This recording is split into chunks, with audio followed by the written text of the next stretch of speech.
Stride Audio Show. Presented by Speak English with Us. Have you ever smiled at a joke and then realized you had no idea what just happened? That tiny second of panic can feel huge. Oh, absolutely. Your face says, "I'm with you," while your brain says, "I've got nothing." It's awkward and very human. This is a B1 level episode, perfect for intermediate learners. Beginners, you're welcome too. And today we're talking about how humor can either open a door or quietly shut it. If you've ever laughed a little too late or nodded like you caught the drift when you didn't, you're not alone. That moment can feel so awkward. Quick question, what happens more often for you? A, you don't get the joke, or B, you get the pun too late. Pick one in your head right now. And be honest, if your answer is B, welcome to the club. If it's A, this episode is still for you. We're not trying to turn you into a comedian. We're trying to make everyday English feel lighter, safer, and more natural. There's a simple reason some people seem relaxed in English chats. They don't memorize every line. They learn how to react, how to feel the mood, and how to stay in the conversation even when the humor isn't fully clear. That's where today's idea comes in. Cognitive reframing. It sounds technical, but the meaning is simple. You don't panic about the exact words. You look at the feeling behind the line first. That shift can change an awkward silence into a small, real connection. Stay until the end for our Word Tour 5 expressions you'll actually hear in real life, including joke, pun, awkward, lighten up, and catch the drift. And later, we'll give you one tiny trick that helps you respond without freezing up. But first, let's get into the story. I've had so many moments where the conversation went downhill because I missed the joke. Like one time, I was chatting with a friend from England, and they made this pun about time flies, and I just stared. Total freeze. Oh no, the classic freeze. That's where your face and brain just stop working. And the worst is when you try to cover it up with a weak smile that doesn't reach your eyes. Exactly. I could feel the sweat trickling down my back, and inside I was screaming, "What did they say? What does that mean?" But I just smiled awkwardly and said, "Haha, good one." That's such a common scene. You want to join the fun, but the actual words are confusing. It's an awkward gap like being invited to dance but missing the beat entirely. And puns are probably the worst, because they play on words that sound the same but mean different things. If you don't catch the double meaning, the humor is lost. The pun goes over your head, and suddenly you're the only person not laughing. That's when you feel isolated instead of connected. It's a real social challenge, especially across cultures, when humor styles differ. What's funny in one culture might be confusing or even offensive in another. For example, I remember a time when I tried to joke with a coworker from Australia, saying, "Don't worry, mate, just lighten up." I thought it was friendly, but they looked uncomfortable, as if I was telling them to stop caring, which wasn't my intention at all. That's why understanding the mood is so important. Lighten up usually means relax and be less serious, but without the right tone or context, it can sound kind of rude or pushy. It's like navigating a minefield. You want to join in the laugh, but stepping on the wrong word makes the room go silent and your face flush with embarrassment. That's the awkward moment we're talking about. Here's another thing. Sometimes you don't even need to fully understand the joke to keep the conversation going. You can say simple things like, "Haha, good one," or "That's clever," without knowing every single word. That's smart because you're showing you catch the drift. You get the general sense of what's happening. It's like nodding along in a foreign film you don't understand, but you follow the emotion and tone. Now, Leo, let's do a quick role play to show exactly where things go wrong. Imagine you're chatting with someone and they say, "Why don't scientists trust atoms? Because they make up everything."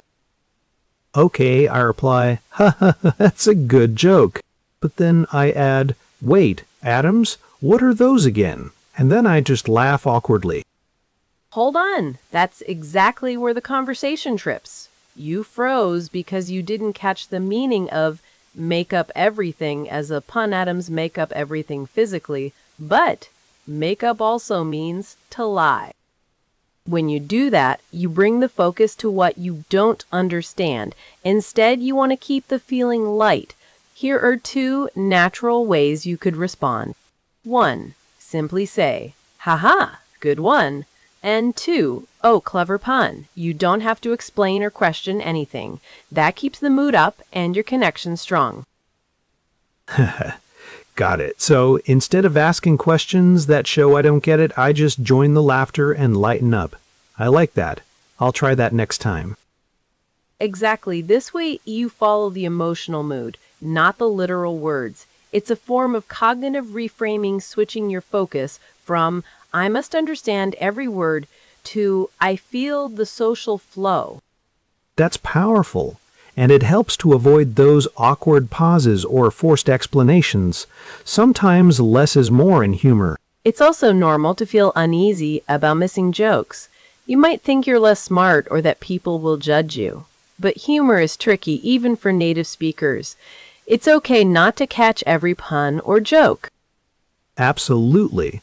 I once joked at the wrong moment and instantly realized it was awkward. Instead of panicking, I just said, "Okay, that was awkward," and laughed at myself. That broke the tension right away. That's part of lightening up to being okay with a little awkwardness. When you show you're relaxed, it invites others to relax too. It creates a safe space for playful conversation. So key takeaways here: catch the drift by feeling the mood. Don't overthink every word and respond with simple phrases to keep connection. Also, don't be afraid of a little awkwardness. It's natural. And by the way, there's a phrase for this whole idea of changing your thinking to deal better with social situations. It's called cognitive reframing. We'll break that down more later. So, Leo, I know you believe that just feeling the mood and giving a light response is enough to handle humor across cultures. But don't you think that sometimes it could lead to misunderstandings? I get that concern, Maya. But honestly, trying to get every joke exactly right can freeze you in place. It's better to focus on the vibe and keep the conversation flowing.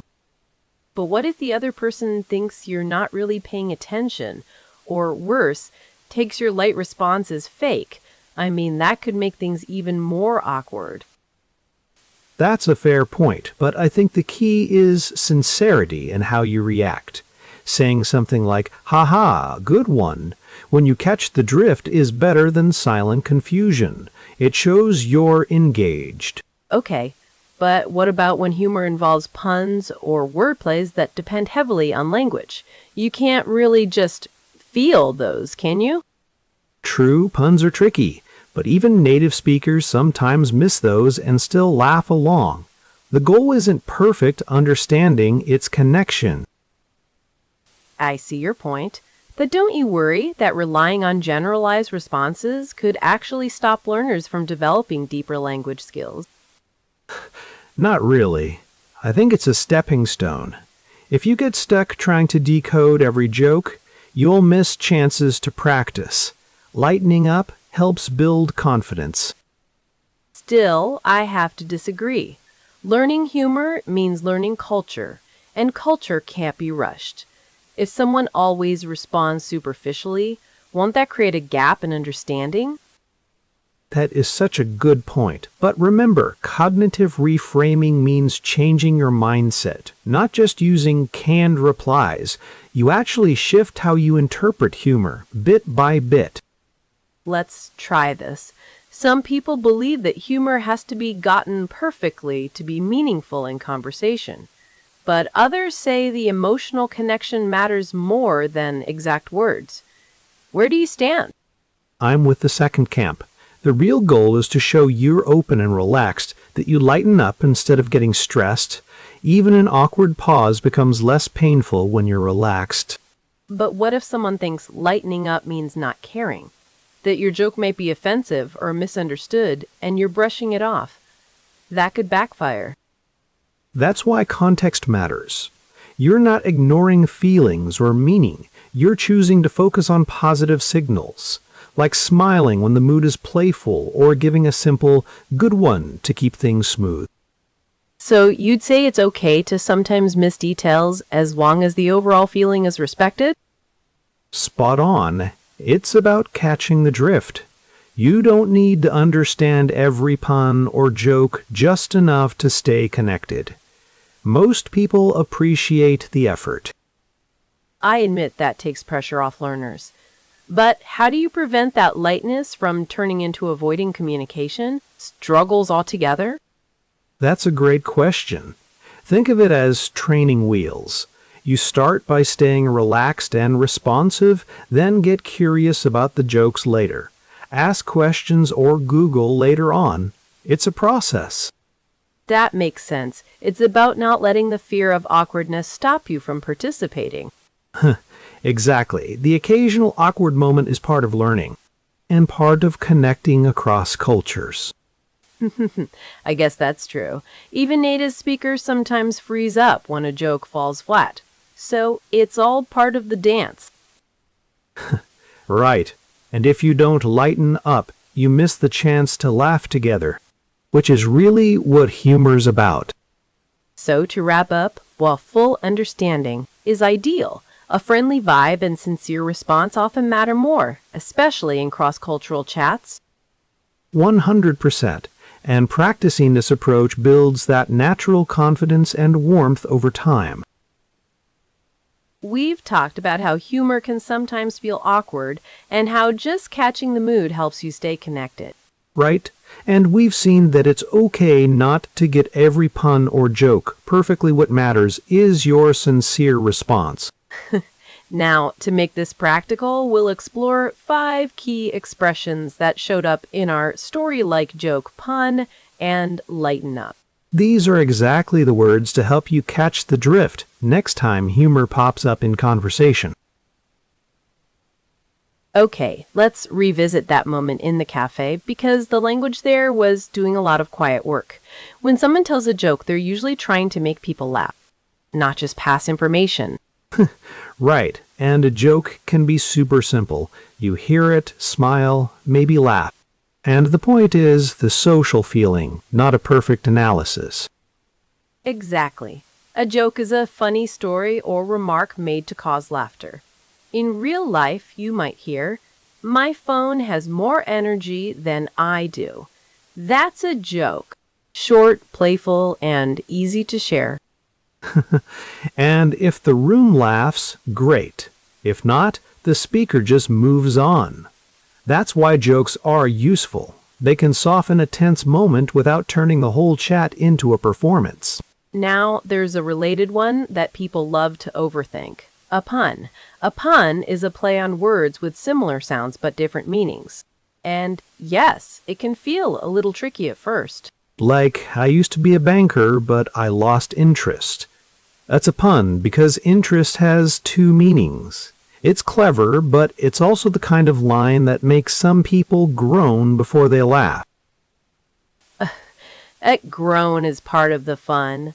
A pun isn't trying to be deep.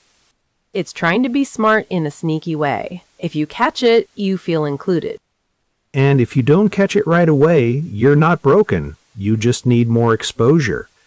Sometimes the sound pattern is the clue, and sometimes the meaning only clicks a second later.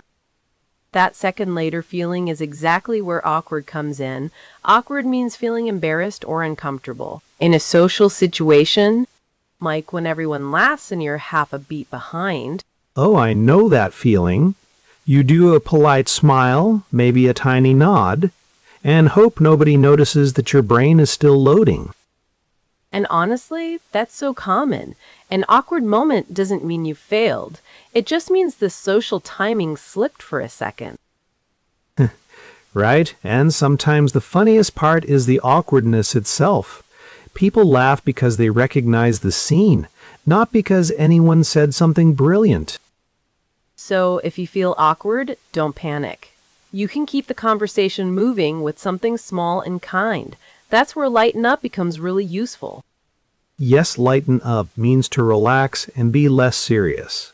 It's what you say when the mood is getting too tight or when someone needs to stop pressing every detail. For example, if a friend makes a harmless mistake and everyone gets too intense, you might say, "Come on, lighten up." It tells people to relax, not to argue. And in everyday English, that phrase is often about atmosphere. You're not telling someone their feelings don't matter. You're helping the room breathe again. That's a really important difference. Okay, and now we get to the one that saved us in the story. Catch the drift. Catch the drift means to understand the general meaning or sense of what someone says. You might not understand every word, but you get the idea. And that's enough to stay in the conversation. Like if someone says the meeting was a total circus, you might not need every detail to catch the drift. You know they mean it was chaotic. Exactly. And if a joke goes over your head, you can still catch the drift of the mood. You know whether the speaker is playful, serious, or teasing. So in our cafe story, the real skill wasn't be a comedy expert. It was noticing the mood, staying calm, and responding in a human way. That's the whole point. When you catch the drift, you stay included. When you lighten up, you sound more natural. And when things get awkward, you don't have to disappear. We'll bring these words back in the outro, but for now, just keep the feeling of them in mind. Exactly. And next time a joke or pun shows up, you'll have a much better chance of staying with it. So, after all that, the big idea is simple. Humor across cultures works better when you stop chasing perfect translation and start noticing the feeling. A joke, a pun, or even a small awkward pause can still lead to connection. Right, and cognitive reframing helps here. Instead of thinking, I failed, you think, I'm still in the conversation. That shift matters more than people realize. For a real-life move, try this. When someone laughs, don't freeze. Give yourself one breath, then answer with a short reaction like, "Good one," or "That's clever." It keeps the rhythm alive. And if the meaning still feels fuzzy, just catch the drift and move on. You're not taking a test. You're building rapport. I remember once someone made a very local joke at a cafe, and I missed it completely. I felt awkward for 2 seconds. Then I smiled and asked what the joke was about. Honestly, that saved the moment. Exactly. Most people appreciate curiosity more than a perfect performance. If you lighten up, other people usually relax too. So here are your 3 tools. Feel the mood, use a short response, and ask a simple follow-up when needed. Those tiny habits make English feel more human. And next time, we'll keep building on this by looking at more real conversation habits that help you sound natural without sounding scripted. Before you go, we want to hear from you. Tell us in the comments. When you miss a joke in English, what do you usually do? We read every single comment. Thanks for listening, and see you next time.